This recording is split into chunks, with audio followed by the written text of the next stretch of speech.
Training was a weird experience, and there's really no other way to put it. Time had a habit of passing by in a way that almost didn't make a whole lot of sense. It was never fast or slow, just periods of things to do with random buzz that got caught up in between.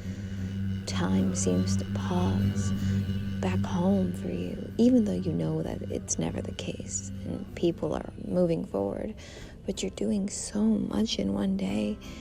It seems that you didn't do anything in the years before.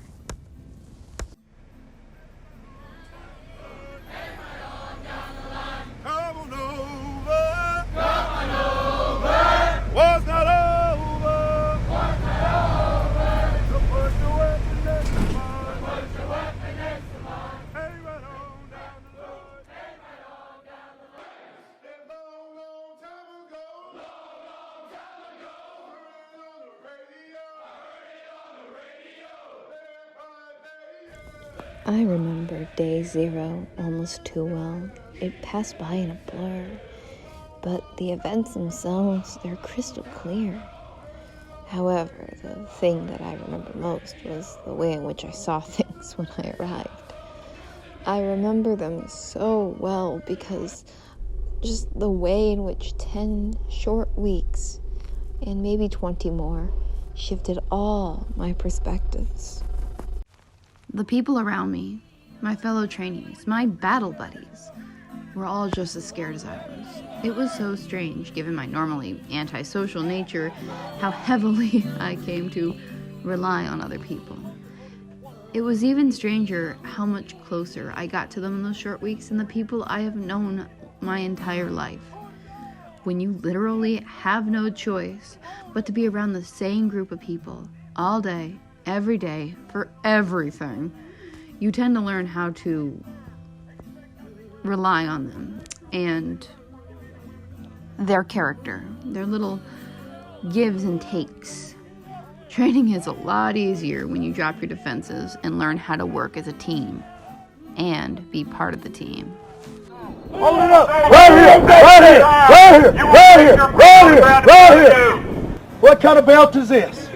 What the hell? Did you get that from Abercrombie? Did you get that from Abercrombie? Is that fucking RDU, Jude? No, it's not. What made you think you could get away with it? What was it? You wasn't issued? Oh, crap! I don't believe it! That blur is something I had to get used to very quickly because everything was nothing but routine. Days passed in a weird buzz that seemed to constantly fill my mind. You don't realize just how much control you've given up when you are there, but the buzz becomes more prevalent. Not louder, but much more forward in your mind the longer you're there. You don't even notice how much time is actually passing until you're in your last week there.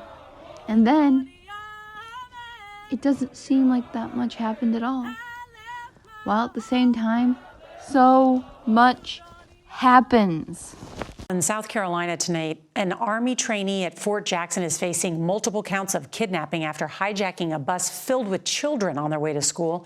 The 23-year-old who had gone AWOL was carrying a rifle and looking for a way out. Here's CBS's David Martin. A security camera captured the moment when a runaway recruit from Fort Jackson, South Carolina, boarded the bus brandishing his rifle. I couldn't believe the way in which the situation was handled and how much it altered my experience. Yeah, I wasn't like the millions of trainees that came before me. I didn't sleep with my rifle or walk with it everywhere or stack it to go eat in the chow hall.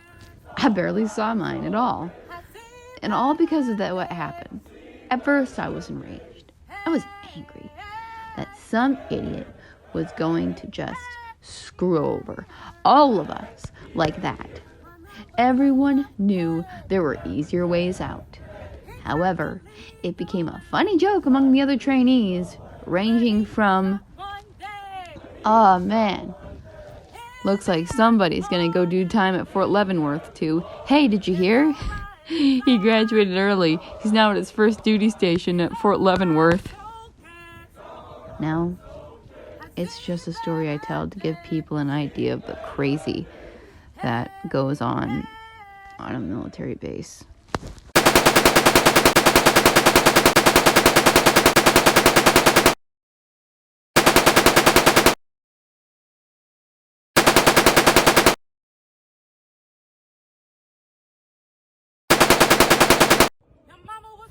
AIT was more and less eventful. I remember just having that familiar feeling of senioritis that comes with dealing 4 years of school. The special warfare school sounds exciting, but it just dragged in places, despite the efforts of the instructors. I should have been more attentive to all that was happening around me, and definitely learned how to focus on what was my primary objective, but so much happened all at once. It was the trials and tribulations that I went through in those short weeks that made me realize that real friends are not made by common interests, but common struggle.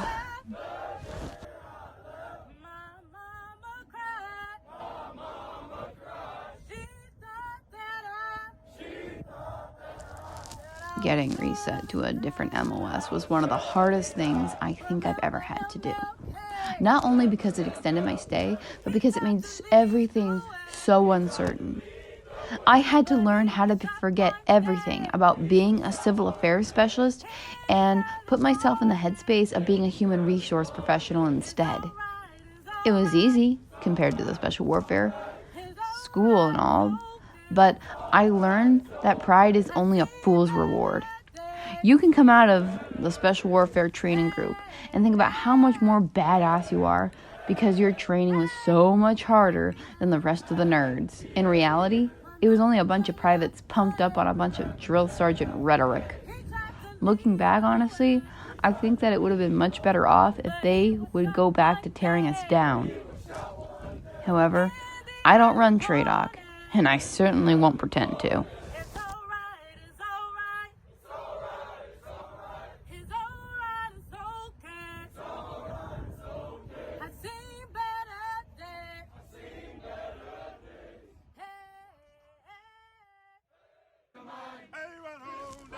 Honestly, training wasn't what I was expecting it to be at all.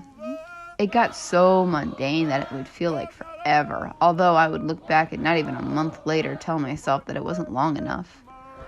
I found that the hard work, being in the field, would be my favorite part, because the script went away, unlike the one I'm reading right now, and we would actually be soldiers under our fearless NCO's charge, rather than just a bunch of trainees under some drill sergeant.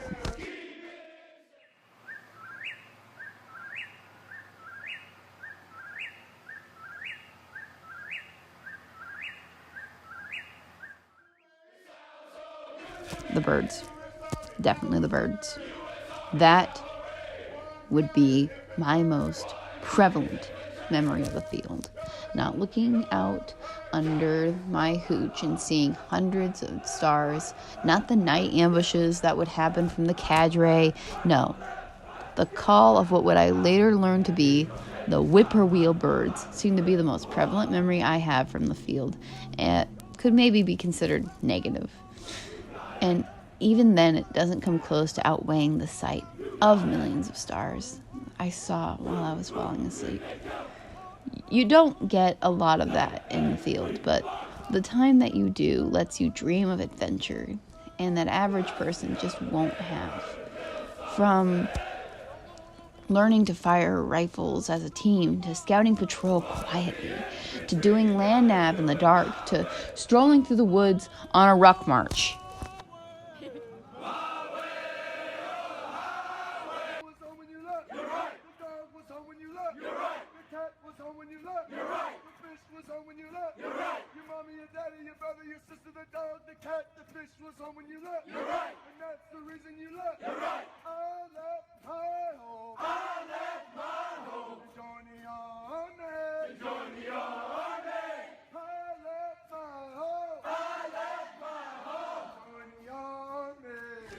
Training went by in a way that seemed to be marked not by time like one would think, but instead by events that seemed to imply a capability that you didn't initially think that you had.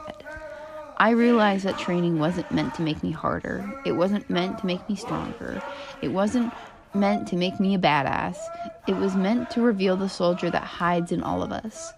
It was meant to give me the tools to make myself into something that, on my own, while making me part of a force that in history has never been stopped, to simply being part of a team that I didn't think I had what it took to be on.